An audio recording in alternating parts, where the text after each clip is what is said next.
Welcome to MTG Burgeoning, your channel for all things magic. Today we are going to review Innistrad, Crimson Vow, and the Vampiric Bloodline pre-constructed commander deck for any potential additions to the 99 of one of the decks residing in the Burgeoning Commander catalog, Edgar Markov.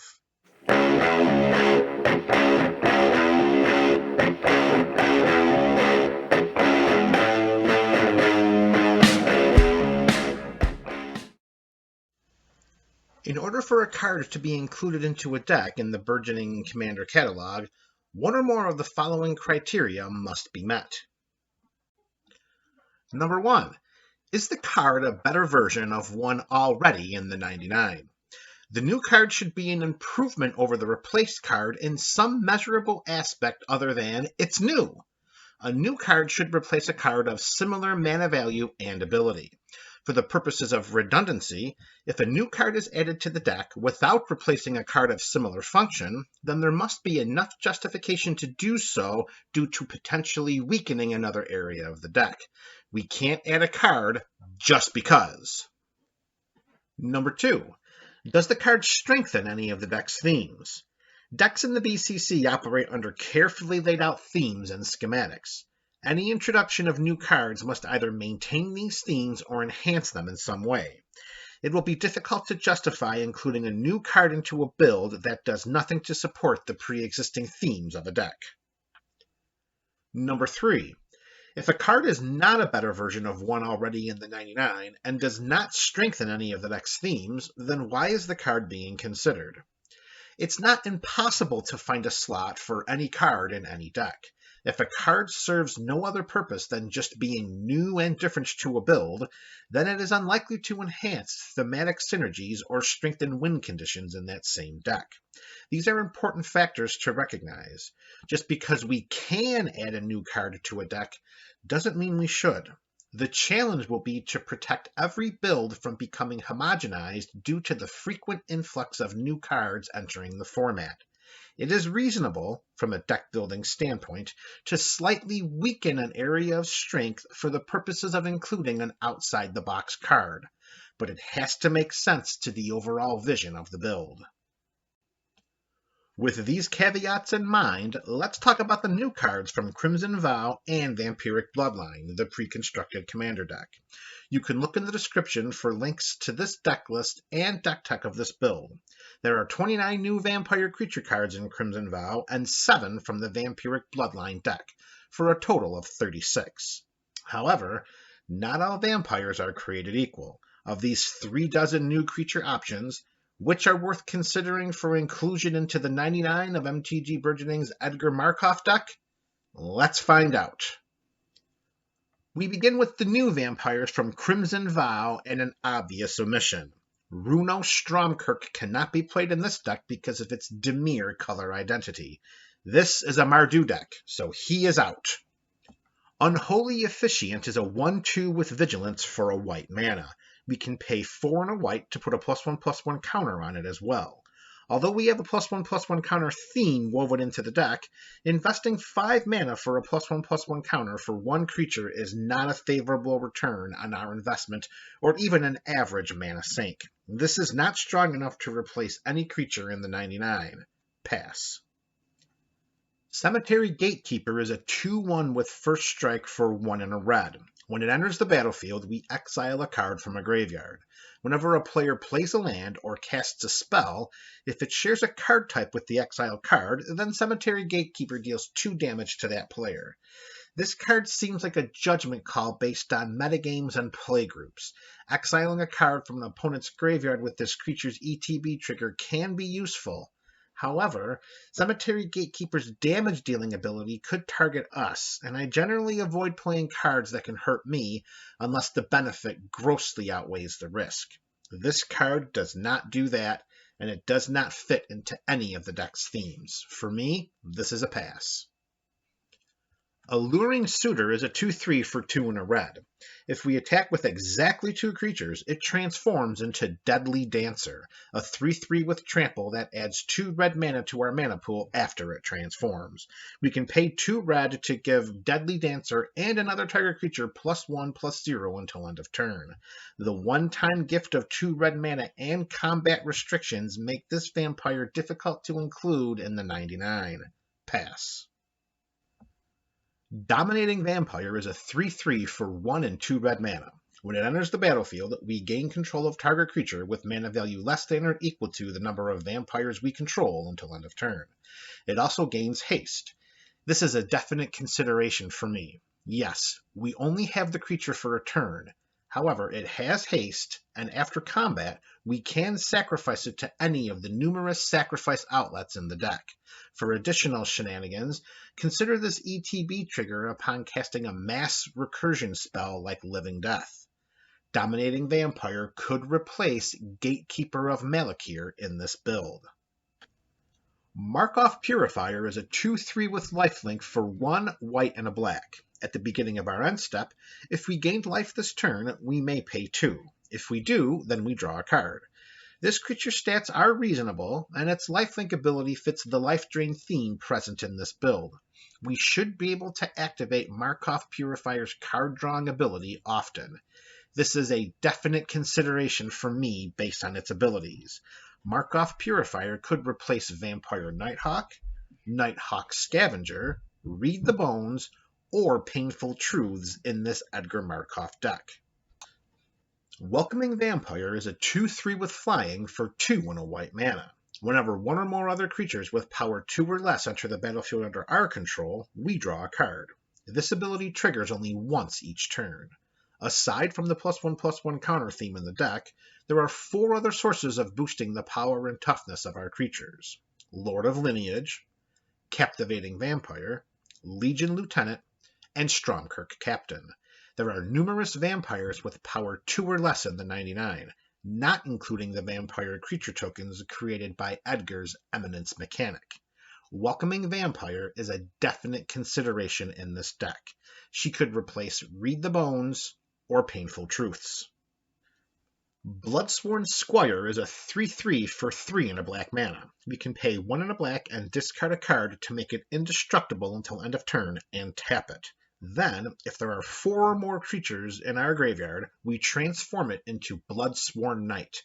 Its power and toughness is equal to the number of creature cards in our graveyard, and it retains its discard ability to become indestructible. This card demands a lot of resources for its payoff, which is an indestructible creature without evasion. Immerstrom Predator does it better. Pass. Edgar Charmed Groom is a 4/4 for 2 white and a black and gives other vampires we control +1/+1. When he dies, we return him to the battlefield transformed into Edgar Markov's Coffin. This legendary artifact creates a 1/1 white and black vampire creature token with lifelink at the beginning of our upkeep. When we do this, we put a blood counter on Edgar Markov's Coffin. Then, if there are 3 or more blood counters on it, we transform it back to Edgar Charmed Groom. Great flavor. Tremendous flavor. I just wish the transformation from Coffin to Edgar were a May ability. From a flavor standpoint, it's difficult not to include this card. From a thematic criterion standpoint, I'm on the fence. Perhaps this card could replace Legion Lieutenant, Fervent Charge, Stromkirk Captain, or Felisa, Fang of Silverquill. Henrika Damnathi is a 1/3 with flying for 2 and 2 black mana. At the beginning of combat on our turn, we choose one of the following modes that hasn't been chosen. 1. Each player sacrifices a creature. 2. We draw a card and lose 1 life. 3. Transform Henrika Damnathi into Henrika Infernal Seer, a 3/4 with flying, death touch, and lifelink. We may pay 1 and 2 black to give +1/+0 to each creature we control with flying, death touch, or lifelink until end of turn. The one-time modal restriction is a downer, and her mana-intensive pump ability is restrictive. She may be better as the general in a mono-black vampire deck, but I don't think she's good enough to include in the 99 here. Pass. Markov Waltzer is a 1/3 with flying and haste for 2 red and a white. At the beginning of combat on our turn, up to 2 target creatures we control get +1/+0 until end of turn. The floor of this card is a 2/3 flyer with haste for 4 mana. The ceiling of this card is a 1/3 flyer that gives +1/+0 to up to 2 target creatures for 4 mana. The 4-drops in this deck offer much more to the team. Pass. Skulking Killer is a 4/2 for 3 and a black. When it enters the battlefield, a target creature an opponent controls gets -2/-2 until end of turn if that opponent controls no other creatures.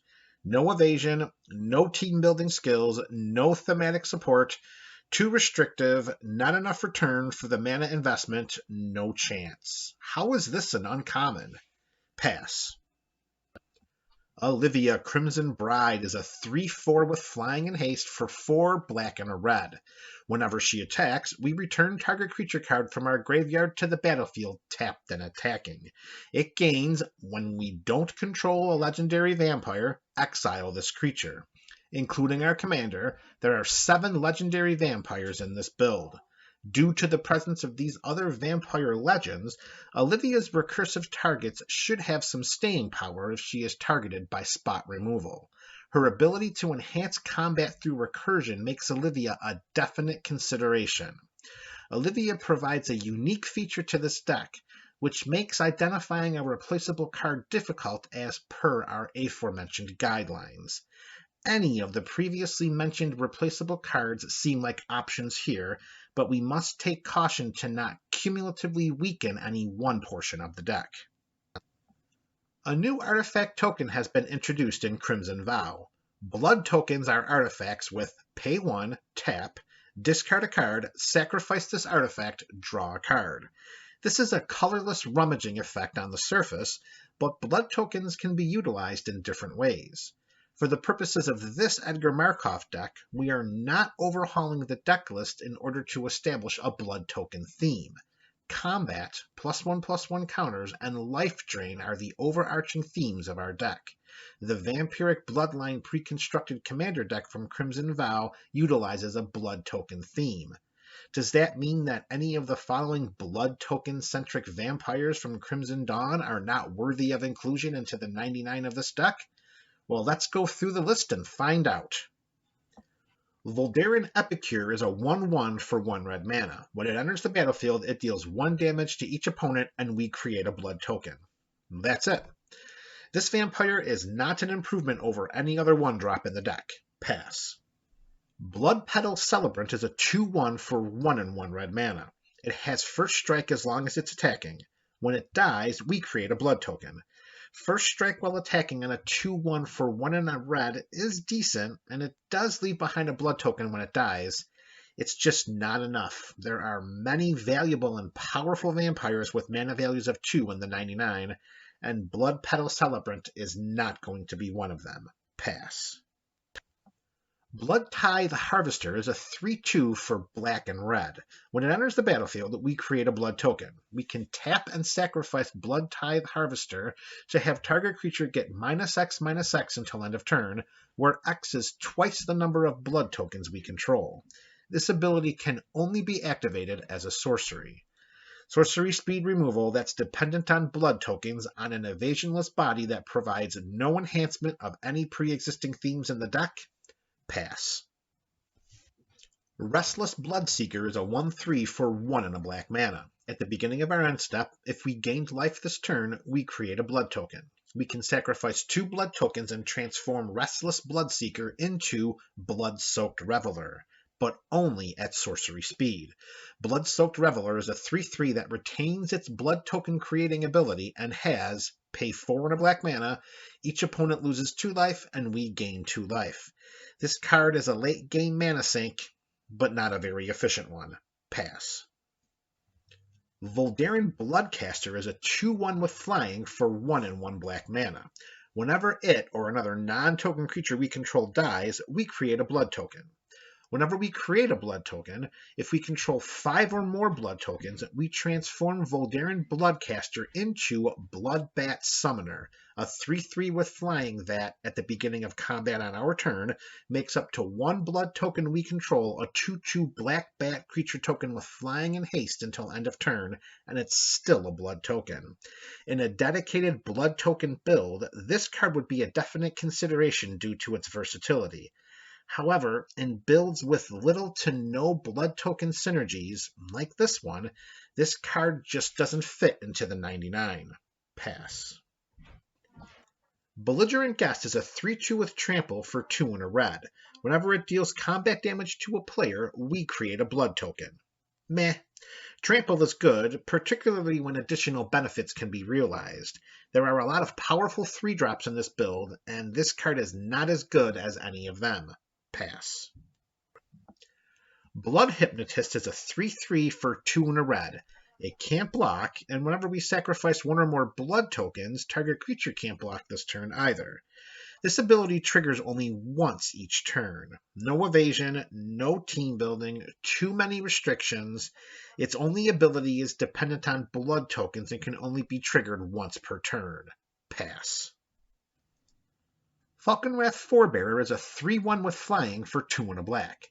It can't block. Whenever it deals combat damage to an opponent, we create a blood token. We may pay a black and sacrifice 2 blood tokens and return Falkenrath Forebearer from our graveyard to the battlefield. I do wish it could block. That would strengthen this card's case. Again, in builds with little to no blood token synergies, this card is better left out of the 99. Pass. Gluttonous Guest is a 1/4 for 2 and a black. When it enters the battlefield, we create a blood token. Whenever we sacrifice a blood token, we gain 1 life. There are oodles of powerful vampires with mana values of 3. This is not one of them. Pass. Odric Bloodcursed is a 3/3 for 1 red and a white. When he enters the battlefield, we create X blood tokens, where X is the number of abilities from among Flying, First Strike, Double Strike, Death Touch, Haste, Hexproof, Indestructible, Lifelink, Menace, Reach, Trample, and Vigilance found among creatures we control. In general, Odric's ceiling for creating blood tokens is 12 when he ETBs. His floor is 0. In this deck, the best case scenario is 7. Let's say on average we get 3 blood tokens per ETB trigger with Odric. He does nothing else. For the investment of 3 mana, is this worse than Painful Truths or Read the Bones? Considering we must invest additional mana and cards in order to draw cards from the blood tokens, yes, it is worse. Pass. Anji, Maid of Dishonor, is a 4/5 for 2 black and a red. Whenever she and or 1 or more other vampires enter the battlefield under our control, we create a blood token. This ability triggers only once per turn. We may pay 2 and sacrifice another creature or blood token to have each opponent lose 2 life and we gain 2 life. The last ability has some synergy to the life drain theme of our deck, but the limitation of blood token creation to a once per turn trigger is most disappointing. Anji's presence in the 99 of this build would be dishonorable. Pass. Blood-Crazed Socialite is a 3/3 with Menace for 3 and a black. When it enters the battlefield, we create a blood token. Whenever Blood-Crazed Socialite attacks, we may sacrifice a blood token. If we do, it gets +2/+2 until end of turn. A 5/5 with Menace for 3 and a black is good, but it's not static as it depends on a blood token. The floor of this card is a 3/3 with Menace for a mana value of 4. That is not good. Pass. Blood Purveyor is a 5/6 with Flying and Trample for 2 and 2 black mana. Whenever an opponent casts a spell, that player creates a blood token. Whenever Blood Purveyor attacks, it gets +1/+0 until end of turn for each blood token defending player controls. A 5/6 with Flying and Trample for a mana value of 4 is strong. It's very strong. Gifting our opponents with blood tokens for each spell they cast is not optimal.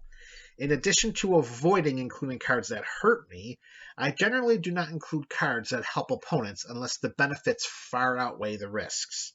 This card does not synergize with the +1/+1 counter or life drain themes present in the deck. It has evasion, but it also provides rummaging effects for our opponents. I can foresee many scenarios where Blood Purveyor is under our control, our opponents create 4 to 8 blood tokens during a round of turns, and then he is spot removed right before we untap. There are too many factors about this card that upset my deck building preferences. Pass. Falkenrath Celebrants is a 4/4 with Menace for 4 and a red mana. When it enters the battlefield, we create 2 blood tokens. The evasion is nice, but a creature with a mana value of 5 must bring the heat. Falkenrath Celebrants isn't even warm. Pass. Wedding Security is a 4/4 for 3 and 2 black mana. Whenever it attacks, we may sacrifice a blood token. If we do, we put a +1/+1 counter on it and we draw a card. Although it does fit into our +1/+1 counter theme and provides card draw, these abilities are restricted to an attack trigger and dependent on blood tokens. In builds with little to no blood token synergies, this card is just a 4/4 for 3 and 2 black mana. Pass. Olivia's Attendants is a 6/6 with Menace for 4 and 2 red mana. Whenever Olivia's Attendants deals damage, we create that many blood tokens. We can pay 2 and a red and have it deal 1 damage to any target. There is a lot to like about this creature. First, let's pay close attention to the text.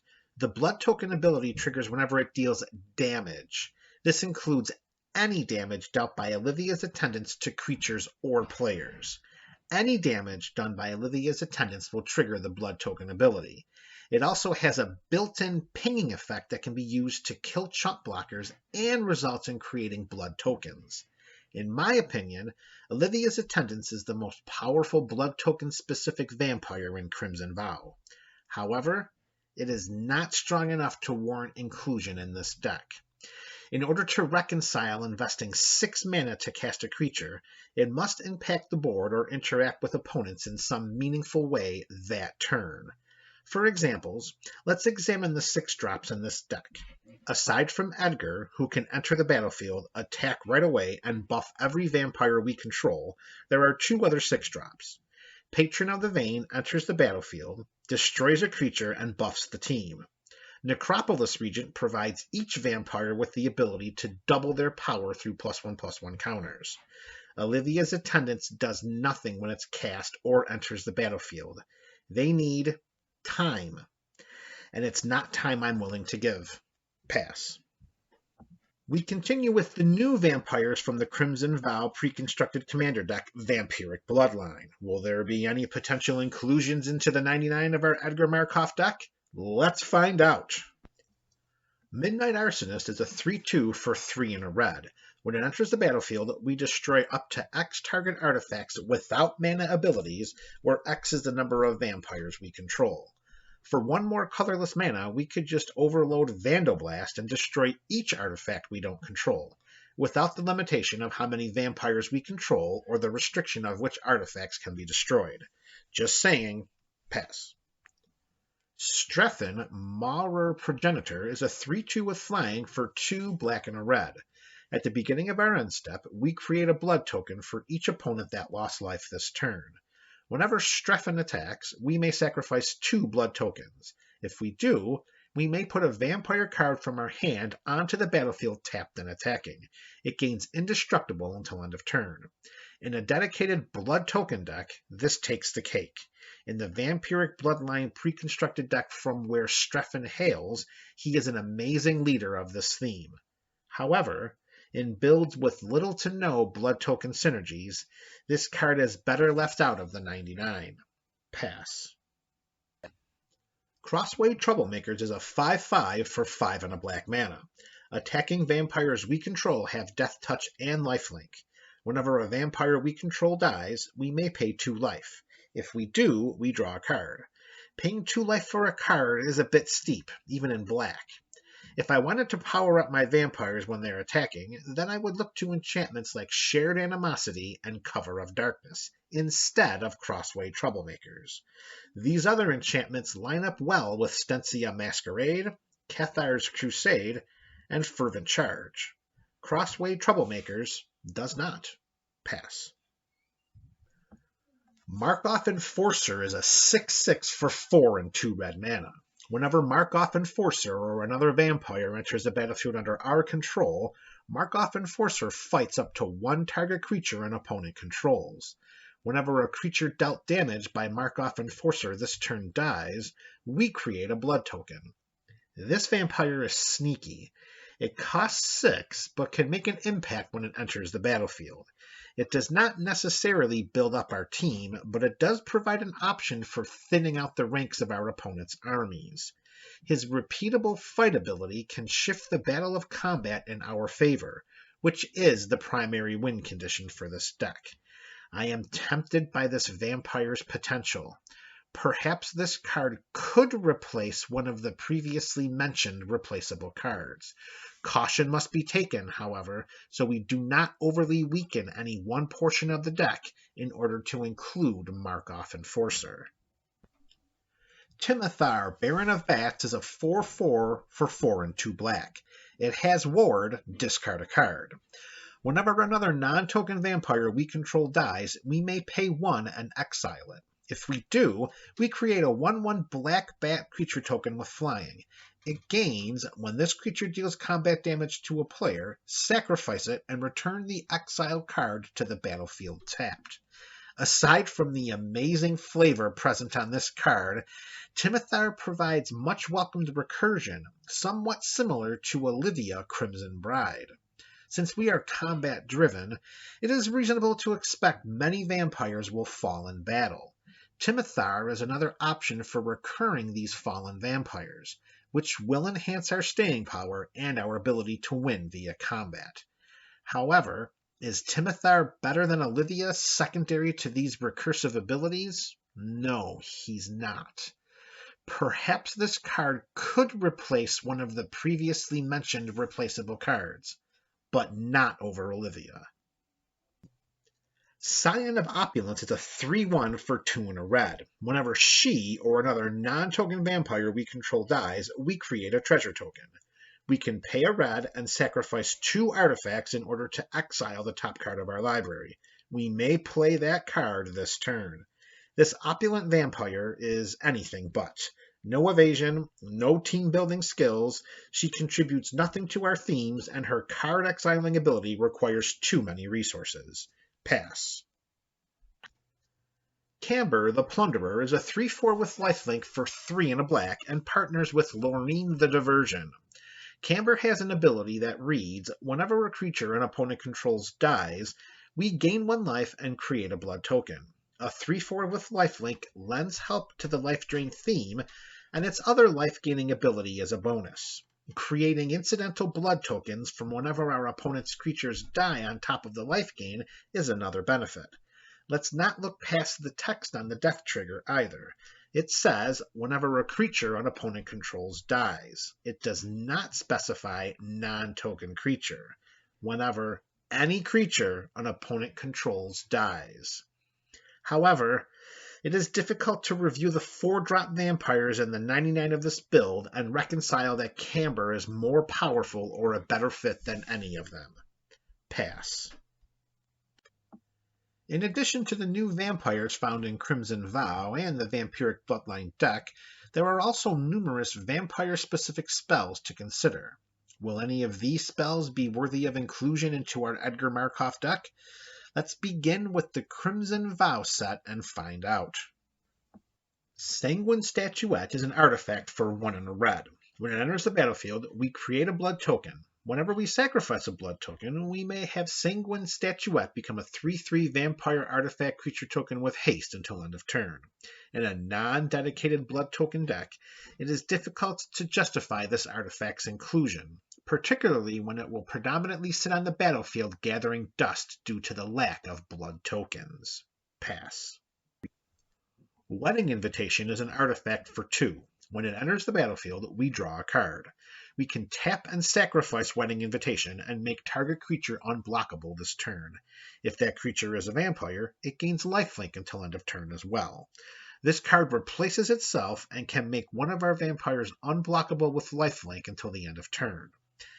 These one-time cycling, unblockable, and lifelink effects are better suited for limited formats.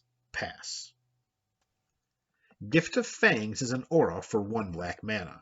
It gives enchanted creature +2/+2 if it's a vampire, or -2/-2 if it's not. The ever-present 2-for-1 looms large with auras, and this card does not provide enough upside to warrant its inclusion in the deck, even with the caveat of potential creature removal. Pass. Vampire's Vengeance is an instant for 2 and a red mana. It deals 2 damage to each non-vampire creature. We create a blood token. Other instants with mana values of 3 in this build include Teferi's Protection, Generous Gift, Unbreakable Formation, Crackling Doom, and Chaos Warp. The non-vampire specific removal is appreciated, but this is just not enough to break through into the 99. Pass. Voldaren Estate is a land that taps for 1. We can pay 1 life and tap to add 1 mana of any color, but it can only be spent to cast a vampire spell.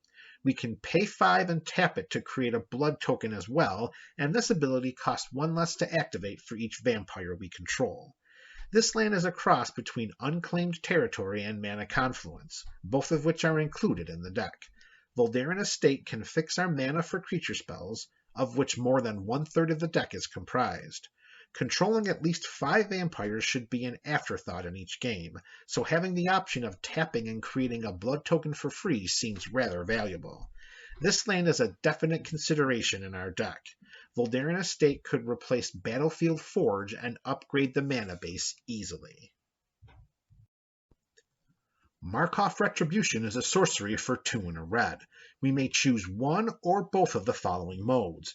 Creatures we control get +1/+0 until end of turn, or target vampire we control deals damage equal to its power to another target creature. This spell provides temporary power boosts and potential removal. However, let's face it, this is the same mana value as Shared Animosity, a card currently not in the 99, but will be someday. This card does not do enough. Pass. Lastly, let's take a look at some vampire-specific spells from Crimson Vow's pre-constructed commander deck, Vampiric Bloodline. Arterial Alchemy is an enchantment for 2 and a red. When it enters the battlefield, we create a blood token for each opponent we have. Blood tokens we control are equipment in addition to their other types and have equip creature gets +2/+0 and equip for 2.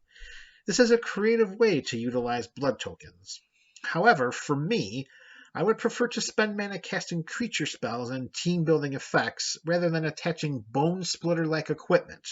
Pass. Olivia's Wrath is a sorcery for 4 and a black that gives each non-vampire creature -X/-X until end of turn, where X is the number of vampires we control. Casting this spell on curve after casting vampire creature spells during our first several turns should wipe the board clean of all non-vampires. Drawing this card mid to late game could devastate the armies of our opponents. The -X/-X dances around Protection, Hexproof, Shroud, and Indestructible. This spell has the potential for game-changing results similar to Kindred Dominance, except it costs only 5 mana instead of 7. This deck is crafted to be resilient. Therefore, our side of the battlefield should be inundated with vampires throughout the game, hedging against this spell's vampire-focused ability. This is a definite consideration for inclusion into the 99 of this deck. Olivia's Wrath can replace Damn, as it can optimize one of our mass removal spells and carve quicker paths to victory through unimpeded combat. Glasscast Heart is an artifact for 2 and a black mana. Whenever one or more vampires we control attack, we create a blood token. We can pay a black, tap it, pay 1 life, and create a 1/1 white and black vampire creature token with lifelink. We can pay 2 black, tap it, sacrifice Glasscast Heart and 13 blood tokens, and have each opponent lose 13 life and we gain 13 life. If the one or more vampires attack clause were whenever a vampire attacks instead, then this artifact would be in serious discussion for inclusion. The token ability could be serviceable. However, the big payoff takes too long to reach in a non-dedicated blood token deck, and the inclusion of a token producer is not enough to justify including this artifact in the 99. Pass. Now that our Crimson Vow evaluation has come to an end, these are the changes I want to make to our Edgar Markov deck. Dominating Vampire replaces Gatekeeper of Malakir. Dominating Vampire's theft trigger is very versatile and is an ETB, whereas Gatekeeper of Malakir's results from a kicker. For the same mana value of 3, versatility reigns. Markov Purifier replaces Read the Bones. Markov Purifier is a creature and can be recurred from the graveyard, providing numerous opportunities for use. Read the Bones is a sorcery with an immediate payoff of 2 cards, but cannot be used more than once. For the same mana value of 3, the card with the higher ceiling prevails. Welcoming Vampire replaces Painful Truths. This is Markov Purifier versus Read the Bones 2.0, except the stakes are higher with each card. Welcoming Vampire draws us a card once per turn whenever one or more other creatures with power 2 or less enter the battlefield under our control. It can be recurred, which elevates its card draw potential. It's also a 2/3 body with evasion. The ceiling for Painful Truths is 3 cards for 3 mana. For the same mana value of 3, the card with the higher ceiling prevails. Olivia Crimson Bride replaces Vampire Nighthawk. Olivia's ability of spot recursion and combat pressure force her into this deck. This is an instance of enhancing the overall vision and scope of a deck by slightly weakening one of its strengths. In this case, when compared to Nighthawk Scavenger, which also is in the 99, removing a weaker and similar card, like Vampire Nighthawk, allows us to include the powerful abilities of Olivia without losing much, if any, of the deck's salient themes or overarching strategies. Olivia is too good to not include. Voldaren Estate replaces Battlefield Forge. This is a pretty straightforward exchange. During gameplay, I will be mindful of non-vampire spells that require colored mana that Voldaren Estate cannot provide and whether or not it hampers the deck. Thoughts of unclaimed territory spring to mind. Olivia's Wrath replaces Dan. Conditional board wipes can be tricky at times. However, this deck is equipped to manage the need for numerous vampires on our side of the battlefield in order for Olivia's Wrath to pay off for us. If successful, then this exchange may have the most prominent impact of any in the deck. All that remains now are the maybe additions of Edgar Charmed Groom, Markov Enforcer, and Timothar Baron of Bats. Are these cards worthy of inclusion into MTG Burgeoning's Edgar Markov EDH deck? That's up to you, the MTG Burgeoning community. Let me know in the comment section below if you would include any of these 3 cards and what would you replace. Also, share your thoughts about the changes made to this deck today. I appreciate all of your feedback as we cultivate the burgeoning Commander catalog through suggestions made by the MTG BC. This is MTG Burgeoning, your channel for all things Magic.